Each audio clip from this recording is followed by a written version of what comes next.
Hello students, आज की class में जो हमारा इंटरेस्ट ऑन कैपिटल का जो टॉपिक चल रहा था उसी को आगे कैरी करेंगे। जैसे मैंने आपको जो लास्ट क्लास में जो क्वेश्चन करवाया था उसमें इंटरेस्ट ऑन कैपिटल निकालना सीखा था हमने, और मैंने उसमें आपको एक इम्पॉर्टेंट नोट बताया था कि इंटरेस्ट ऑन कैपिटल हमेशा ओपनिंग कैपिटल के ऊपर चार्ज किया जाता है। अगर आपको क्वेश्चन के अंदर बैलेंस शीट दे रखी हो तो उसमें जो कैपिटल है वो हमेशा क्लोजिंग कैपिटल होती है। तो क्लोजिंग कैपिटल अगर आपको क्वेश्चन में दे रखी हो तो उससे हमेशा किस पे पहुंचेंगे, हम पहले ओपनिंग कैपिटल पे पहुंचेंगे। उसके बाद जो ओपनिंग कैपिटल के ऊपर जितना भी इंटरेस्ट रेट जितना भी गिवन होगा वैसे ही इंटरेस्ट चार्ज किया जाएगा। तो सेम उसी पैटर्न पर हमारा इसका आगे का एक क्वेश्चन जो मैंने आपको नोट्स में दिया है वो है question number 7। Balance sheet given है, बैलेंस शीट के अंदर दोनों की कैपिटल दे रखी है, दोनों पार्टनर्स की, एक की 40,000 एक की 30,000। बिल पेबल दे रखा है और यहाँ पे प्रॉफिट एंड लॉस दे रखा है। ये इंपॉर्टेंट पॉइंट है, इसके बारे में भी डिस्कस करते हैं। और बैलेंस शीट की एसेट साइड में बी की drawing, building, debtor, stock, cash, ये सारे अमाउंट दे रखे हैं। ये क्वेश्चन में गिवन है, ये जस्ट मैंने यहाँ पे आपको रेफरेंस के लिए बनाया है। और नीचे बताया कि पूरे साल का जो उनका नेट प्रॉफिट है वो 1 लाख रुपये, मतलब ये 1 लाख रुपये उनकी जेब में पहुँच चुका होगा। ये पूरे साल का प्रॉफिट था तो ये ए और बी में डिस्ट्रीब्यूट हो चुका होगा। ए की ड्राइंग है 24,000 रुपये, बी की ड्राइंग दे रखी 36,000। P&L रेशो इक्वल, ये वैसे लाइन अगर नहीं भी लिखी होती तब भी इस बात से कोई फर्क नहीं पड़ना था, क्योंकि हम वैसे भी दोनों पार्टनर की रेशो इक्वली लेकर के चलते हैं अगर कुछ ना दे रखा हो। अगर दे रखा होता रेशो तो जो रेशो दे रखी है वो लेकर के चलते, लेकिन अगर कुछ भी मेंशन ना हो तो P&L रेशो इक्वली होती है। लास्ट में बता रखा है कि इंटरेस्ट ऑन कैपिटल 9% के हिसाब से चार्ज करना है। तो अब इस क्वेश्चन को सॉल्व करते हैं। वैसे तो बिल्कुल लास्ट वाला ही क्वेश्चन है, क्वेश्चन नंबर 6 जैसे मैंने आपको करवाया था सेम वैसा ही है, बस जैसे इसमें 2 इंपॉर्टेंट पॉइंट है उसके लिए ही मैंने ये वाला क्वेश्चन आपको दिया है। तो क्वेश्चन के अंदर क्लोजिंग कैपिटल दे रखी है, क्लोजिंग से पहले ओपनिंग में पहुंचेंगे, उसका फार्मूला आपको बता रखा है। Closing capital add drawing, add drawing, A की ड्राइंग दे रखी है 24,000, बी की ड्राइंग दे रखी है 36,000। तो 24,000 इसकी ड्राइंग, इसकी ड्राइंग 36,000, ये दोनों की ड्राइंग को हमने ऐड कर दिया। लेकिन नहीं, ध्यान से समझिए इस पॉइंट को, ए की ड्राइंग जो 24,000 है, यानी कि यहाँ पे लिखा ना ए की ड्राइंग 24,000, इसमें कोई दिक्कत नहीं है। लेकिन जो बी की ड्राइंग है 36,000, इस 36,000 को उठा करके जब मैंने यहाँ पे प्लस किया तो तभी ध्यान आया कि बी की ड्राइंग के बारे में यहाँ पर एसेट साइड में भी मेंशन है 18,000। अब इस बात को समझते हैं कि करना क्या होगा इसके लिए, क्या इस वजह से प्रॉब्लम हो सकती है। तो ध्यान से देखिए कि पूरे साल में बी ने ड्राइंग जो की थी वो की तो 36,000 रुपये है, लेकिन फर्म ने उस 36,000 की ड्राइंग में से 18,000 रुपये तो फर्म ने ये मान रखा है कि फर्म की ये एसेट है। मतलब पूरे साल में बी पैसे विड्रॉ करके लेके गया 36,000, और ये 36,000 उसकी कैपिटल में से डिडक्ट हो जाने चाहिए थे, कैपिटल को रिड्यूस कर देना चाहिए। लेकिन फर्म ने यहाँ पे क्या चालाकी करी, फर्म के अंदर ऑफ कोर्स ए और बी दोनों ही है, तो फर्म ने क्या कहा कि भाई 36,000 के 36,000 हम उसके कैपिटल को रिड्यूस नहीं कर रहे, हमने यहाँ पे केवल 18,000 ही रिड्यूस किए, बाकी के 18,000 रुपये यहाँ पर डेबिट साइड में दिखाए। आपको अगर ध्यान होगा परचेज, या चलिए छोड़िए उस बात को भी छोड़ते हैं, तो अगर यहाँ पे ड्रॉइंग होती 36,000 तो यहाँ पे जो कैपिटल की वैल्यू थी, इसका मतलब हमने उस कैपिटल में से अभी तक ड्राइंग को लेस नहीं किया। मेरे कहने का मतलब यहाँ पे ये निकल करके आ रहा है कि अगर बाई चांस ड्राइंग को नीचे बता रखा है कि इतनी टोटल ड्राइंग है, उससे ज़्यादा की ड्राइंग तो यहाँ पे नहीं लिखी जाएगी।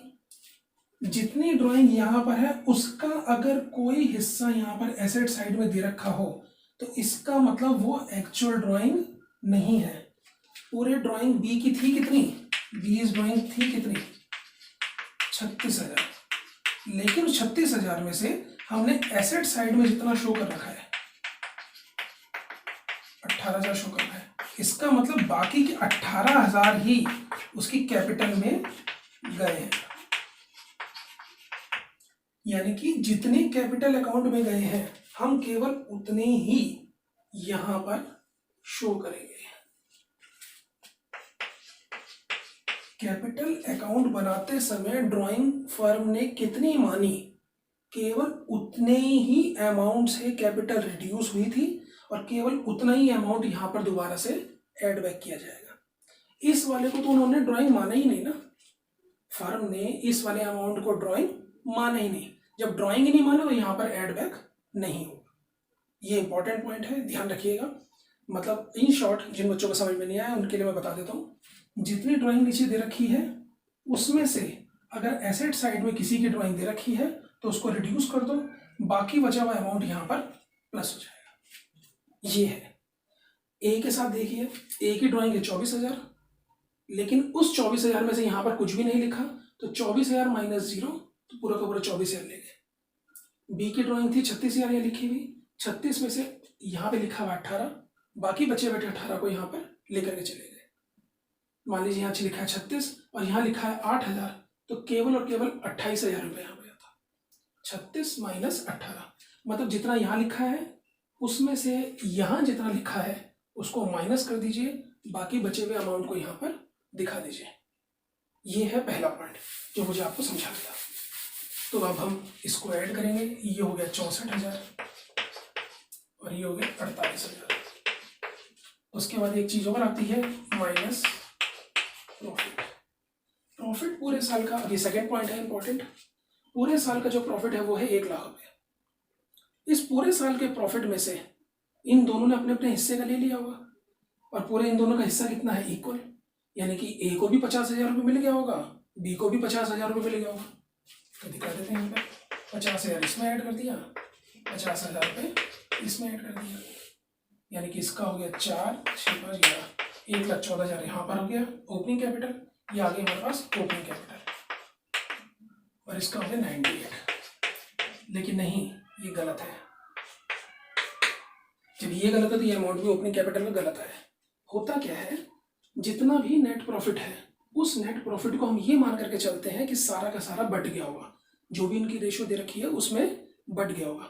लेकिन यहाँ पे ध्यान से देखिए, पूरे साल में प्रॉफिट कमाया तो 1 लाख रुपए में था, लेकिन उस 1 लाख में से 48,000 रुपये अभी भी लायबिलिटी साइड पड़ा हुआ है।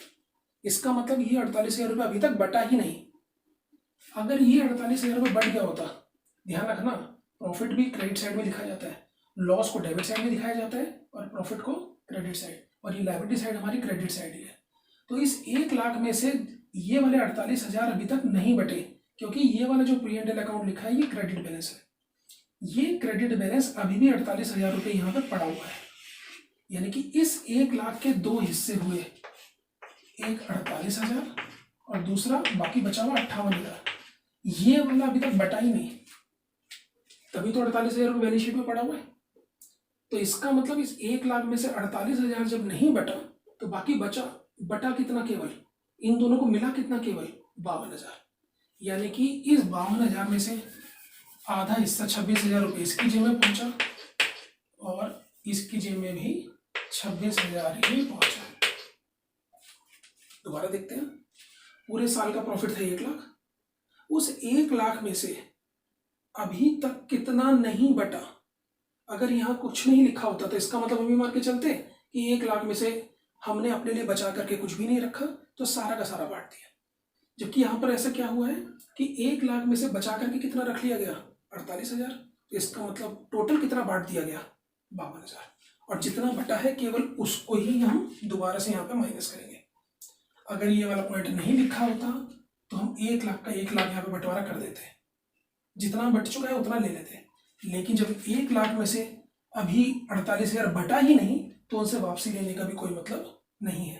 तो 52,000 रुपये इन दोनों से हमने वापसी ले लिए, 26,000 इससे, 26,000 इससे। ये 26-26 कैसे आए, क्योंकि इक्वल रेशियो है।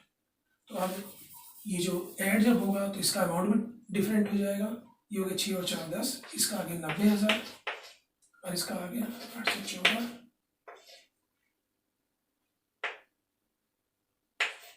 74,000। सॉरी, ये माइनस करना है, मैंने प्लस कर दिया गलती से।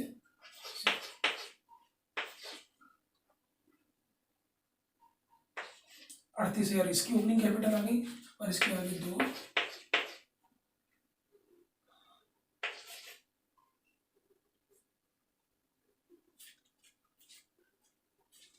और 26, 48 में 26 गए 22,000। तो इन दोनों की हमारे पास ओपनिंग कैपिटल आ गई। अब इन दोनों की ओपनिंग कैपिटल पर इंटरेस्ट निकाल देंगे। 9%, 38,000 इंटू 9/100, ये आ जाएगा अप्रोक्सीमेट आपका 3420 रुपये, और दूसरे वाले का आ जाएगा 22,000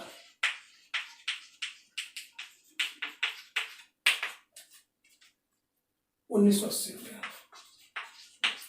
इंटरेस्ट निकालना कोई बड़ी बात नहीं थी, तो आपको पता ही है।